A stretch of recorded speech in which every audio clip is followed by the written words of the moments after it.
मेरे दादा मुझसे पूछा करते थे, अक्सर औरों से भी पूछा करते थे, लेकिन जब उन्होंने मुझसे पूछा तो फिर पूछना बंद कर दिया। वो पूछा करते थे कि अक्ल बड़ी की भैंस। अब उनको कौन उत्तर दे। मुझसे एक दिन पूछ बैठे, मैंने कहा भैंस। उन्होंने कहा क्यों? मैंने कहा क्योंकि भैंस ये सवाल नहीं पूछती।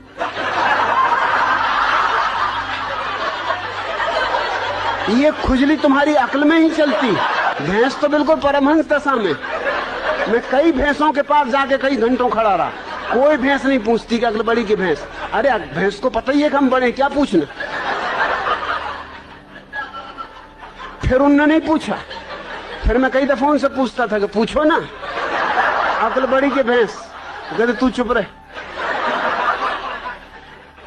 वो मुझे कहीं नहीं ले जाते थे। वो बड़ा सत्संग करते थे, महात्माओं के पास जाते थे। वो जब भी जाए मैं बैठे ही रहता था कि आया मैं भी, कि नहीं तू ले जाने नहीं, तू कुछ ना कुछ उल्टी सीधी बात कह देगा।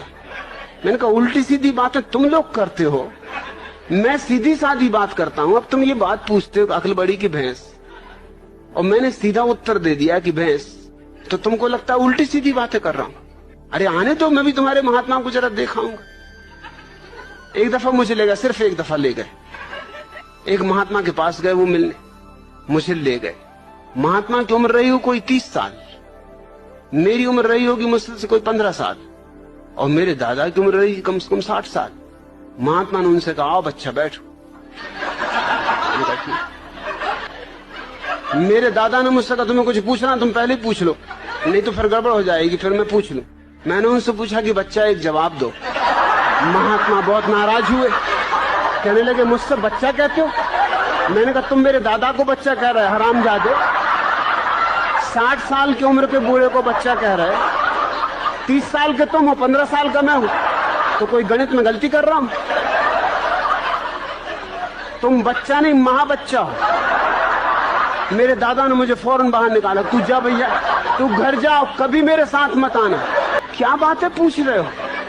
सृष्टि को किसने बनाया?